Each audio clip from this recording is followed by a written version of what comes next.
बिस्मिल्लाहिर्रहमानिर्रहीम। आप देख रहे हैं वेलकम वॉइस। मुस्बत और मनफी सोच के लोग। मैंने एक बात महसूस की है, जैसे लोग हमारे इर्द गिर्द होते हैं हमारी ज़िंदगियों पर वैसा असर होना शुरू हो जाता है। हमारी पर्सनैलिटी, हमारी सोच, हमारा उठना बैठना, हमारी डीलिंग्स, हमारे अल्फाज, हमारा अल्लाह पर तवक्ल यानी तहरीर पर भी असर होता है। यहाँ तक कि मनफी लोग हर तरह से मनफी शुआएँ फैलाने के आदी होते हैं।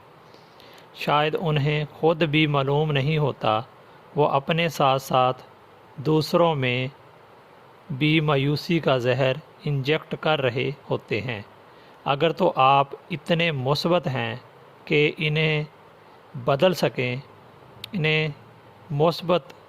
इन्हें मोहब्बत करना सिखा सकें, इन्हें रोशनी में चलना और ज़िंदगी का असल मकसद समझा सकें, तो इन्हें ज़रूर वक़्त दें।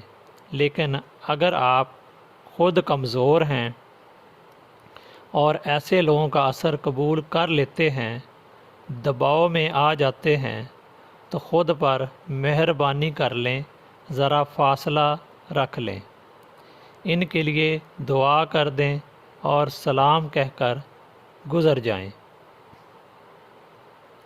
इसी तरह मुस्बत सोच और किरदार के मालिक लोग आपकी ज़िंदगी में मज़ीद रंग भर देते हैं, आपको गिरने नहीं देते, आपको ख़ुद एतमादी का फ़न सिखाते हैं, आपको खुश रहना और मोहब्बत बांटना सिखाते हैं, आपके टैलेंट की हौसला अफजाई करते हैं, आपकी सोच मुस्बत बना देते हैं, आपको सेल्फलेस होना क्या होता है इसके मानी सिखाते हैं। ऐसे लोगों से मिलने और बात करने के बहाने ढूंढें, इनके करीब रहें, इनकी मुस्बत शुआएँ आपको मुश्किल ज़िंदगी में मुस्बत रहकर जीना सिखा देंगी, अल्लाह पर तवक्ल सिखा देंगी। आपको ये वीडियो कैसी लगी कमेंट करके ज़रूर बताएं। मज़ीद अच्छी वीडियो के लिए हमारे चैनल को देखते रहें। शुक्रिया।